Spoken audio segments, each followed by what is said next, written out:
the Legal Corner podcast series. Welcome to today's episode of The Legal Corner, a podcast which covers a variety of legal issues to keep you informed. Hosted by attorney at law Colin Dinoon and communications specialist Leonardo Torres.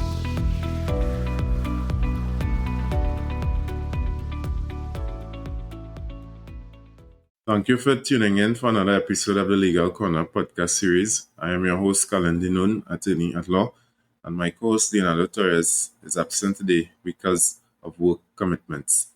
In today's episode, we'll be looking at improving industrial relations.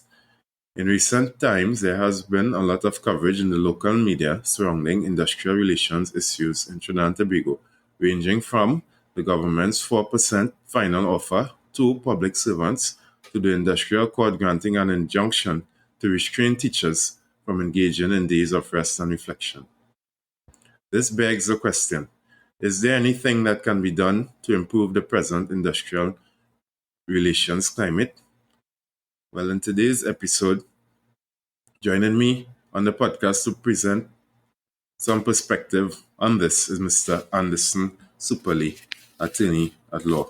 Just to give you a bit of information about him, he's currently employed as a senior legal counsel with the Securities and Exchange Commission, better known as TTSEC, and by means of his educational pursuits, he would have achieved a LLB at the University of London, LEC, Wooding, 2006, Master of LIS, Library Information Systems, in Canada, 2008, and he has also done pro bono legal work with the All Trinidad General Workers Union 2014 to 2017.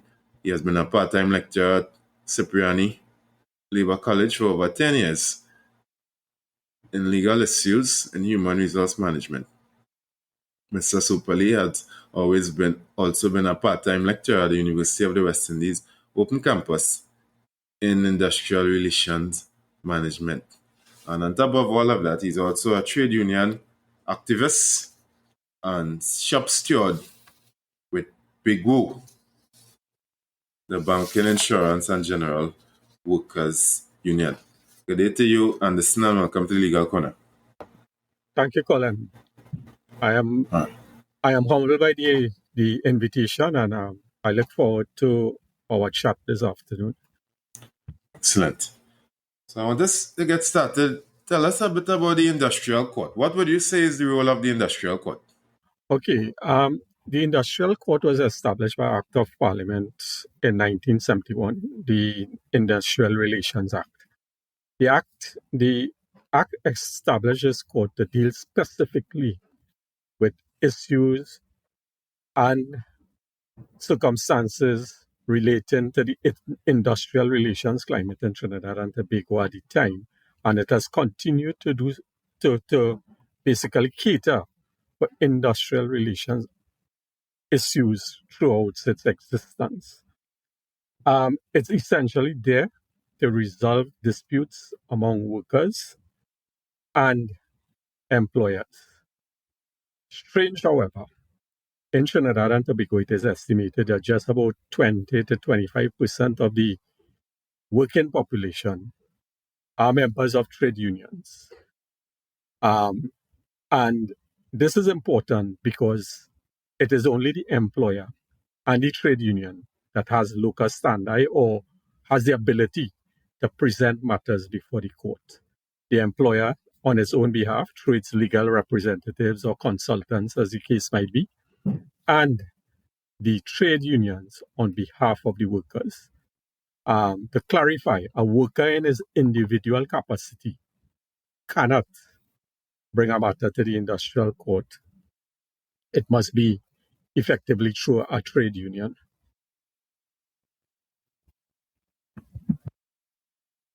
Very interesting. Thank you for clarifying that. What was the reason behind the government of the day deciding to bring about the industrial court? What led to its genesis? Okay, prior to the Industrial Relations Act, Trinidad and Tobago was faced with a lot of industrial relation activities, strikes, lockouts, protests, and so on. Remember, if we recall from our history, 1970 was a period of upheaval in the country, right? And just prior to 1970, there would have been serious industrial relations unrest in the country. And there was something called the Industrial Stabilization Act prior to 1971. It was a draconian piece of legislation skewed towards, I wouldn't want to use the word, but I may as well use it, the word to more be a method of keeping workers in check. The Industrial Relations Act basically repealed the Industrial Stabilization Act and established for the first time and in very few countries what we have today as an industrial court, a specialized court to deal with industrial relations issues. Yeah, and that is the reason that the court was established to deal with industrial relations issues, not merely labor issues, but industrial relations issues. And as we go along in talk, you would realize that industrial relations issues are broad in the sense that they cover things like retrenchment, severance, other benefits, minimum wages, maternity protection, things like sexual harassment in the workplace. All these are things that are litigated or brought before the court for some sort of redress by affected persons. Right. Excellent. And how are the judges on the industrial court appointed? Okay, so if my statement just now indicated that the role of the industrial relations court or industrial court is wide-reaching: maternity protection, sexual harassment, minimum wages, things like that. So the first thing we must discover about the industrial court is that the judges themselves are not necessarily only lawyers. They come from a wide array of backgrounds: industrial relations, economic backgrounds, management backgrounds, and so on. And that is because of the nature of the court and purpose of the court to deal with industrial relations matters. So the only judge that is really appointed in the normal sense, like Supreme Court judges through the Judicial and Legal Service Commission, is the president of the court. The president of the Industrial Court is appointed by the Judicial and Legal Services Commission. All the other judges are appointed by the president on the advice of the cabinet. And that advice comes about after consultations with stakeholders of the court. This would include labor, employers, and of course the president of the court, who is an appointed judge as prescribed under the Constitution. Yeah? Right. Now, are there any differences between the industrial court and the high court? Okay. First, let me tell you that there's a similarity between both courts. They are both known as superior courts of record.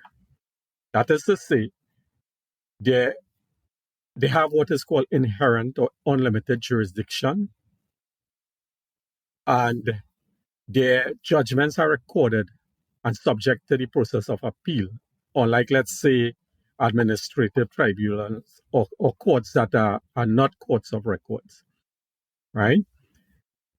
But there is a significant difference between the industrial court and the high court, notwithstanding that both are superior courts of record that have unlimited jurisdiction.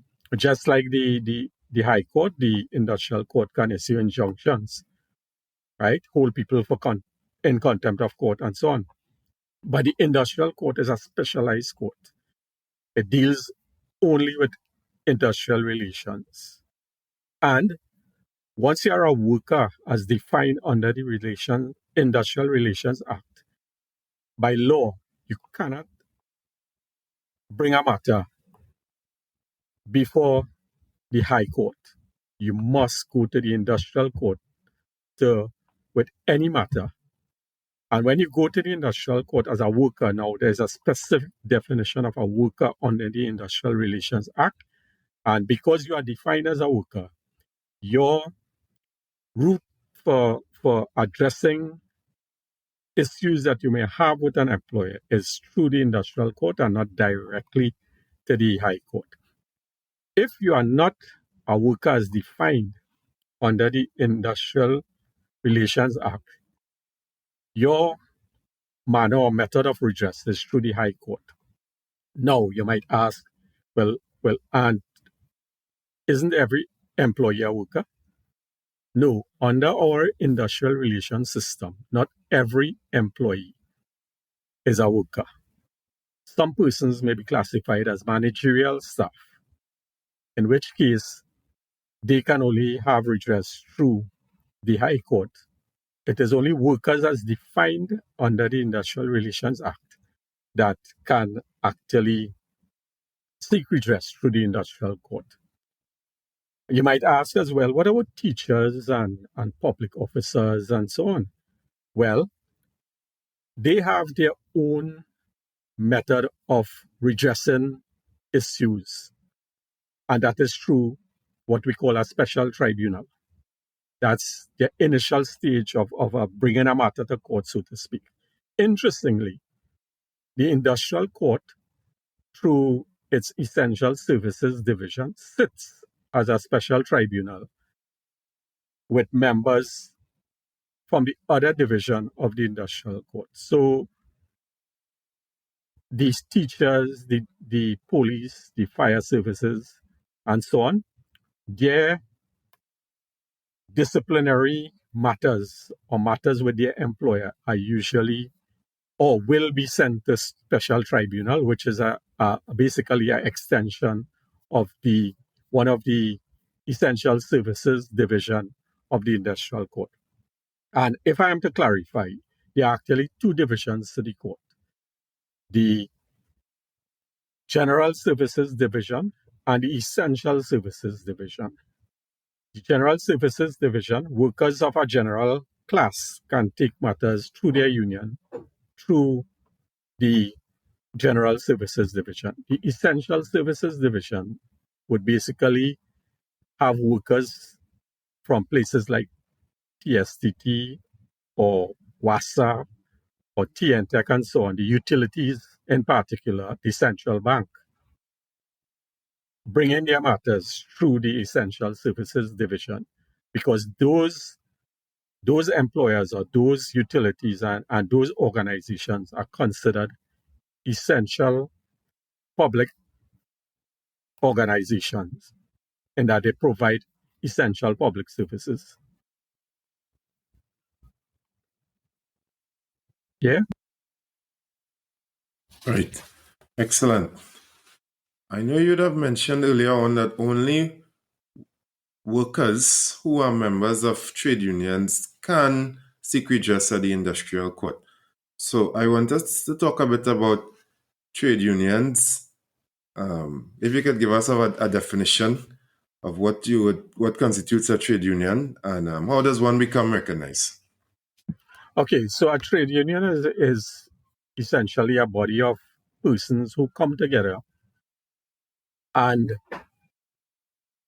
for the purpose of collective bargaining, and they are required to register under what we call the Trade Union Act.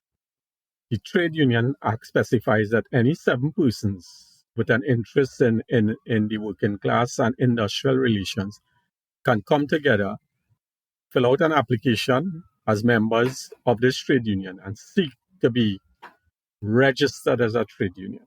Now, there's a distinction between registration as a trade union and recognition of a trade union.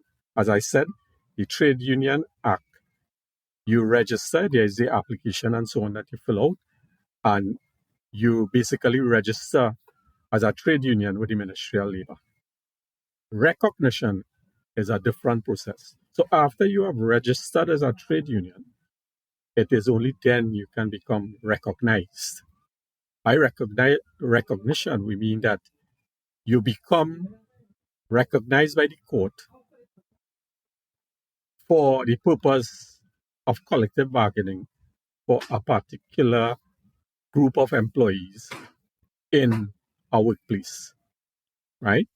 This requires the trade union now that has been registered under the Trade Union Act to gather a majority of members from the particular workspace that it wants to represent before the industrial code.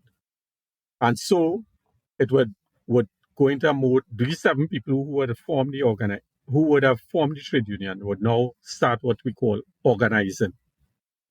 They would get into the workplace through contact, directly or indirectly, email, phone, or even direct contact with workers in the workplace, and seek their request to join the trade union. And this the worker would do by paying financial dues and registering as a member of the trade union. When the trade union that has been registered has a majority of the workers in a particular workspace, it would formally request from what we call a Recognition and Certification Board, which is an arm of the Industrial Code, to become recognized as a majority trade union for the particular group of workers. And after a process has been gone through, it will get what is called a recognition certificate that recognizes or gives the union the authority to bargain collectively with the employer for that particular group of workers. That recognition certificate remains in perpetuity unless recalled by the Recognition and Certification Board. Right. Now, how does that tie into the concept of a bargaining unit? Is it that these people who become the recognized majority union, are they automatically a bargaining unit? All right. So we spoke just now about getting the recognition. So once the trade union has gathered the majority support, so to speak, in a workplace, it has 50% plus one at least other worker. It is now what we might call in control of the workspace for collective bargaining purposes. And so it would form, when it goes for recognition at the Recognition Board, it would say that this amount of people, this 50% and more persons that we represent, we want to collectively bargain for them. And that group of persons is what is known as the bargaining unit, right? Now, in a workplace, you may have more than one bargaining unit. You may have 1, 2, or 3, or 4 bargaining units. But the union gets recognition to represent only particular bargaining units. That is those units for which it has recognition or which it basically controls 50% or more membership in that particular workspace. So that, let's say you have an organization, there are 100 persons, 50 workers, and 5 managers, and 10 directors. The 50 workers would be a separate bargaining unit from the managers, who would be in another bargaining unit, and the directors, who would be in another bargaining unit. So the workplace is classified now into bargaining units. You have 3 separate bargaining units. But the union is only recognized to collectively bargain for one of those units. Get me? Yeah. Great. What would you say are the benefits of being unionized for workers? Okay. The benefits for being unionized for workers are numerous, in the sense that not only is the union involved in bargaining and negotiating with an employer for better terms and conditions, such as wages and salaries, improvements in working conditions, such as the provision of uniforms by the employer and so on, holidays, leave, paternity leave, maternity leave, those kinds of things. But the union also functions and has a national political role, if I may say so, in the sense that it can influence legislation for the national good.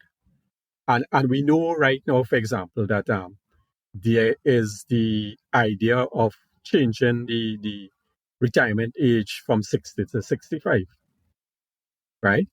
The trade union movement would be an integral component of the national landscape in fashioning whether we change the retirement age from 60 to 62 or 65, as the case might be, dependent. So in that sense, the benefit of joining a union is for its members or the workers to have their voices heard, not only in the singular workspace, but also on the national landscape, and to, let's say, influence the terms and conditions under which workers generally, whether they in the unionized environment or not, to benefit from whatever happens to workers throughout Trinidad and Tobago. Excellent. And listen, this is a good place to take a break. So at this point in time, we'll take a quick break and we'll be right back.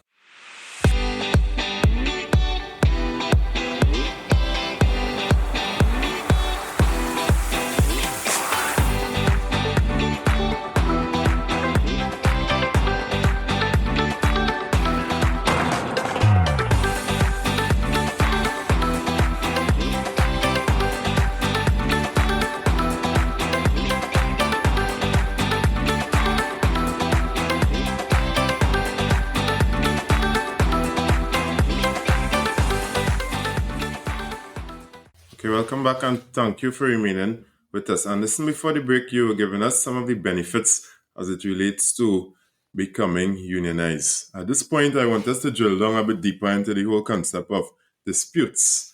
And I want you to talk a bit about the situations that, from your experience, give rise to industrial relations disputes. Okay, thanks, Colin, for having me again. Industrial relations disputes. Well, there are a myriad of situations that could give rise to industrial relations disputes. So, for example, a simple thing like a dismissal of a worker or the non-promotion of a worker. Those are what are called trade disputes.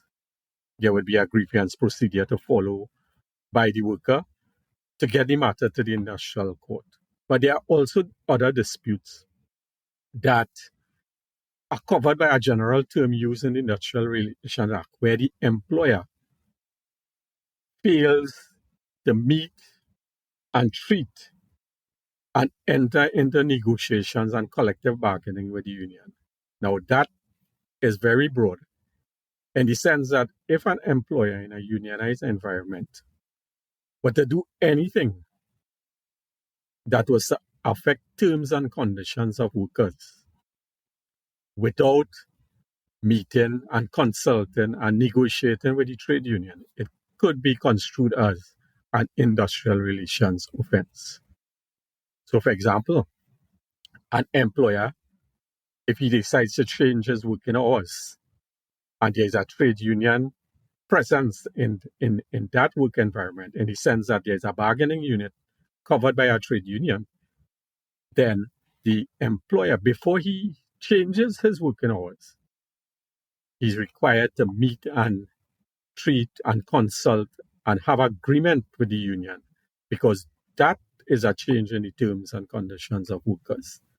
Or let's say the employer wants to bring in a new access system into his business place. We know the crime situation these days, how it is. If he chooses to bring in a new access system into his place, he must, or is required by law, to meet and treat and consult with the union before he does that. Again, that's a change in terms and conditions for the workers. And if he does it without consultation of the union, again, it could be construed as of an industrial relation offense. So that the concept of industrial relations offense are far-reaching, they are wide, they are broad, and the essential thing to avoid what are called industrial relations offenses is that where a union is recognized or has a majority presence, it is incumbent upon the employer to meet and treat and negotiate and collectively bargain with the trade union before implementing any change in terms or conditions of the workers. Not only that, if the employer were to act outside, for example, an order of the court handed down after a dispute has reached the industrial court, it has basically breached a court order. And again, that would be an industrial relations offense. Or if the employer doesn't follow the terms and conditions set down in the collective agreement, where there is a collective agreement, those instances would also be construed as industrial relations offenses. Now, we all know about the Ministry of Labor. From time to time, we see they have different advertisements on television and social media and so on, trying to sensitize persons as to their rights. But what would you say is the role of the Minister of Labor in dealing with industrial relations disputes? Okay, so to put it like this way, the Industrial Relations Act set out specific functions of the Minister of Labor and the Ministry of Labor. There's a symbiotic relationship between the Industrial Court and the Ministry of Labor. Insofar as there's a process set out in the Industrial Relations Act that takes the worker from where he raises his grievance at the workplace, and the first step after the grievance at the workplace isn't solved is for the trade union to refer the matter to the Minister of Labor for what is called conciliation. There's a conciliation unit at the Ministry of Labor that is responsible for entertaining trade disputes at the conciliation stage. And it is the first step in solving... Just clarify what you mean by conciliation. Okay, conciliation is the process whereby the parties that dispute, the employer and the trade union on behalf of a worker, can go to the ministry or are required to go to the ministry to have their matter solved amicably with the presence of what we call conciliation officers from the ministry who would guide the process of settling the matter without it reaching to the industrial court. And where the process at the industrial court is really to litigate the matter. So that the conciliation is the first step. The law, in other words, gives the parties, the employer and the trade union on behalf of the worker, a chance to settle the matter amicably with the guidance of, let's say, the Minister of Labor, who is a recognized person, but he does it through his conciliation officers and the conciliation unit. So conciliation is a step for solving the matter without recourse to the formalities involved in court litigation. Okay? Apart from that, the Minister of Labour or the Ministry of Labour is involved in a host of other matters or issues and terms and conditions set out in legislation that affect workers. So, for example, the Ministry of Labour is responsible for administering the OSH Act, right? It is responsible for administering the Minimum Wages Act and the Maternity Protection Act, which are all pieces of legislation that affects workers' rights. And ultimately, if there's a breach there and matters are not solved, all matters under those acts would ultimately reach the industrial court. So that is the function of the Minister of Labour.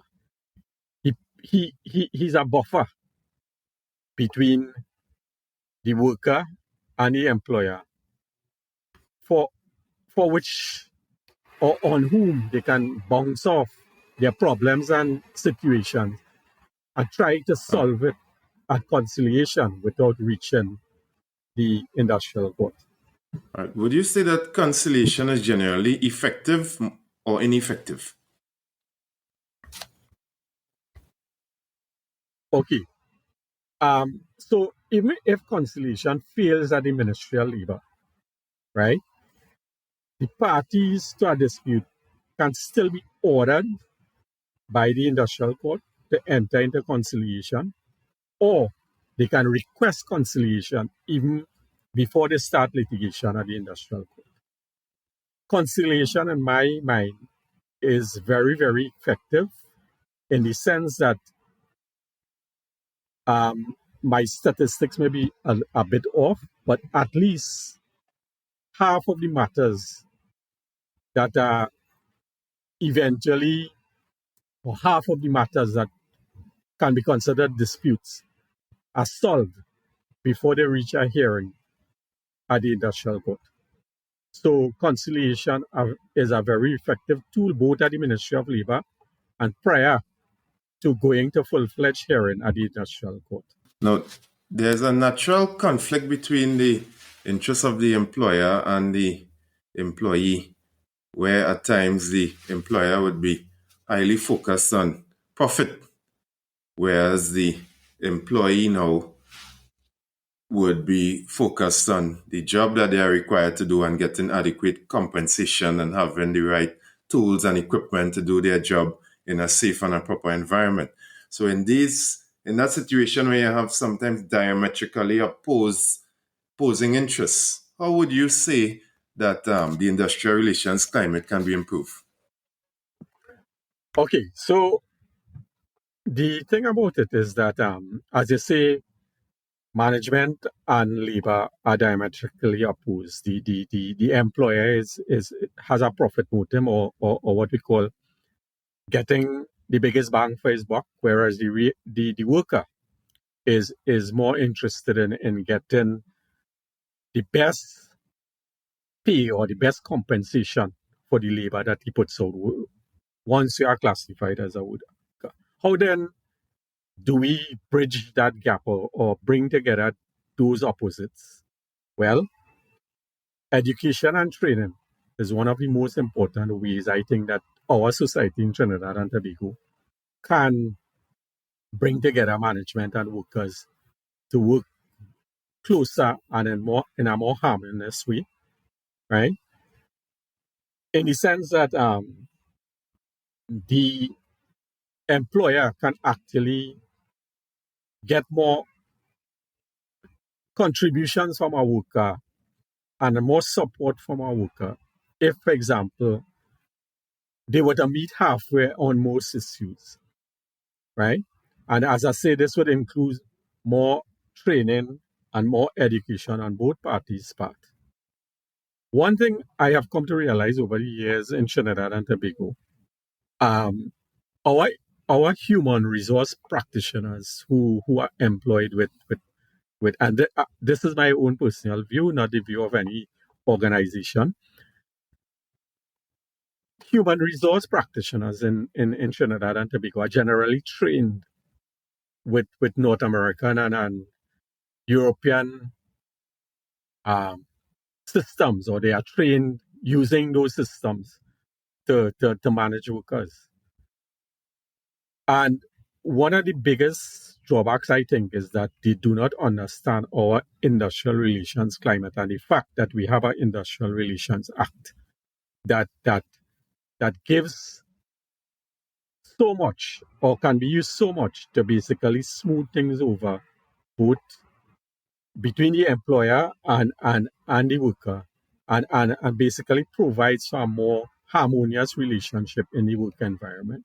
So I think every HR practitioner should get familiar with our industrial relations climate, which is different and unique when compared to North America or Europe. That's the first thing. The other thing is that there needs to be more bipartisan relationships between the employer and the trade union movement, and by extension, the workers, right? So rather than, and as we say, most of the industrial relations disputes and offenses arise because the employer, although he might be obligated to consult with the union, he doesn't do that. He goes about, let's say, imposing terms and conditions without that spirit of negotiation and consultation. So that bipartisan approach to solving issues in the workplace, I think, could go a long way in assisting with the industrial relations climate. And the third thing is that when there are going to be major changes in working conditions on a national scale, I think there need to be what is called tripartite consultation and negotiation between the state or government, as the case might be, labor and employer. And the thing about it is that the Industrial Relations Act focuses heavily on conciliation, which is basically having parties solve their own issues through dialogue and discussion. And to me, that is a way for us to solve a lot of our industrial relations problems in Trinidad and Tobago. Dialogue between management and worker, between the trade union movement and the employer class, between the government, the trade union, and the employer. And before we go, I want us to talk a bit about productivity. Because, there's a common saying that in this country, sometimes there's a poor work ethic, or sometimes there may be high absenteeism in certain workplaces and all those different things like that. So I want you to give us a brief reflection on the whole aspect of productivity from your standpoint as someone who's involved in the trade union movement. Okay, so the thing about it is that there must be productivity. Productivity is not so much an issue for the trade union movement. The mere fact that, let's say, a banking institution could declare $1.something billion in profit for the last financial year has to be that somebody is producing to ensure that that type of profit is gained by an institution or by an employer. And it's not the whole banking sector, for example, they declare loads and loads of profits. If there was no productivity, could there have been that amount of profits coming out of an organization? I would say no. So this issue about non-productivity and high rates of absenteeism, particularly from the private sector, is a no-no as far as I am considered. Because all private sector organizers stay in business because they can make profits. If they're not making profits, they will close down. If there is no productivity, there cannot be profits. Right? With respect to the state sector, the thing about it, the state sector, if people recall, we just came out of a COVID situation. Did this country, Trinidad and Tobago, grind to a halt? No. Banks were able to make billions of dollars of profits, but people were home. Whose salaries were the banks taking out their mortgages and so on from, while all these public officers or the state sector was at home. So, to me, to say that there is no productivity is a kind of myopic view coming from a one-sided class of people who would basically see in billions of dollars of profit. But again, that opposition between worker and employer is most prevalent in that, in the sense that the business class, for example, they are getting their things done because every business has to go through a bureaucratic process with the state. And it is state workers that would be. It is state sectors, it is state workers that basically run this process through which businesses or the private sector go through to make their profits, because businesses don't exist in a vacuum.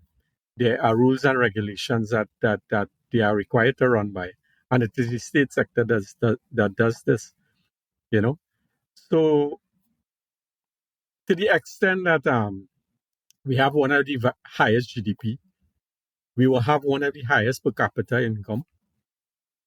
Our country has not ground to a halt. I mean, the Minister of Finance boasted recently that we would have raised over $4 billion US in revenues from the oil and natural gas sector, so to speak. The only way you could extract oil from the ground is if you have workers. And to boast about these enormous set of income and profits means that there is productivity. Is only productivity could create these enormous profits and these enormous largesse that the state now enjoys. That's good understanding. Make a lot of sense. I'm afraid we have to leave it there for today's episode, but I would just like to sincerely thank you so much for coming on to the podcast. This really was a great conversation, and I wish you all of the very best in your endeavors. Thank you, Colin, and anytime. Thanks again. Excellent. You are welcome. Now, folks, this has brought us to the end of another episode of the Legal Corner podcast series. I'd like to remind you to check us out on social media. On Facebook, we are the Legal Corner podcast series. Instagram, we are at the Legal Corner podcast. We are also on the Patreon platform if you are interested in supporting our work financially. If you enjoyed this show, I'd like to ask you to share it with your friends and family. Feel free to leave us a rating and a review on Apple Podcasts or Podchaser. We'll also love it if you subscribe to the podcast so you won't miss any of our future episodes. Special thanks to the members of our promotional team who are helping us get our message out. Bye for now, and God bless. Thank you for listening to the Legal Corner podcast series.